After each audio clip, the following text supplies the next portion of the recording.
The only thing is I know it was handed down to my husband from his grandfather. Right. Okay, so basically you brought it here for him. Yeah, just some Okay. information. Fine. Well, it's a hunter case watch, as I think one can see, because it's obviously covered on both sides. If we open the front cover, it gets more interesting, because in fact, it's a calendar watch, and what's known as a full calendar watch, because it has the 4 dials, subsidiary dials, apart from the hours and minutes. At the bottom here, you've got the moon, the phase of the moon, which is actually an enamelled blue disc with gold stars and the moon inlaid. You have the day of the week, Monday, Tuesday, Wednesday. You have the month of the year, and you've got the date of the month. Now, what I'm about to tell you may actually not be correct. So I'm going to qualify it, and I'll explain why. There are only 2 levers to set the calendar. One down here, which actually advances the moon, and one up here, which advances the date.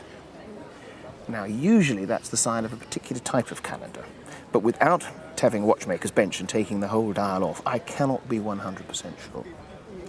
It's got another interesting feature about it, and I'll explain those levers a bit further in a second, is if you look at the ring for the date, it doesn't actually go all the way around. So it's what is known as a retrograde flyback date. So I'll do this once, and watch very carefully. Okay, we click that lever over. 1, 2, 3, 4. And it's shot straight back. Retrograde, flyback, and at the same time, the month jumped.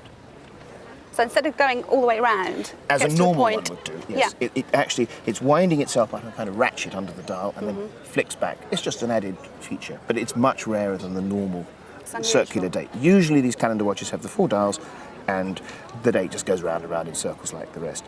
Now, the second interesting point is when I'm coming back to these 2 levers, when there are only 2 levers, usually there's a lever for this, a lever for that, a lever for that, a lever for that. So that means that every month you have to reset it. Yeah. But there are only 2. One is doing the moon, which obviously doesn't go quite in the same cycle as we do, 29.5 days.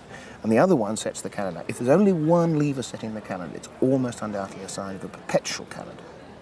So that means the watch will correct itself every month for the correct number of days, including the 29th of February every 4 years. Pretty clever. You getting there? Yeah.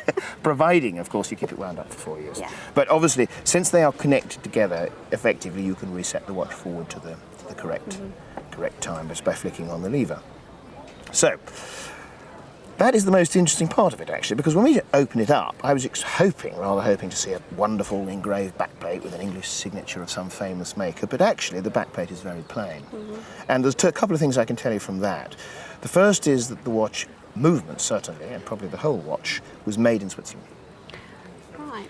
Now, the reason for that is one is the type of finish, which is a gilded, silvered finish rather than a gilded finish. It's actually frosted and silvered. And the second point, is a very small technical point, is you've got almost a cross-shaped section here, cross-shaped section, with 2 screws and 3 points. And that is the system for locking in the winding crown, and that is almost exclusively a sign of Swiss manufacture. So even without a signature, we can tell that it's Swiss-made. And the only other thing we have is the little marks in it, which are in there. Yes. Very Do you know what tiny.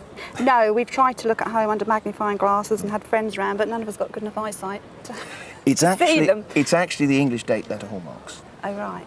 It's 1880 is the date. So, interesting. Started off as a gold hunter and is now quite an unusual watch. Better give you a value. A subject to it being a perpetual calendar, and I'm pretty certain. I would say you're probably looking at somewhere, certainly 2, possibly 3,000.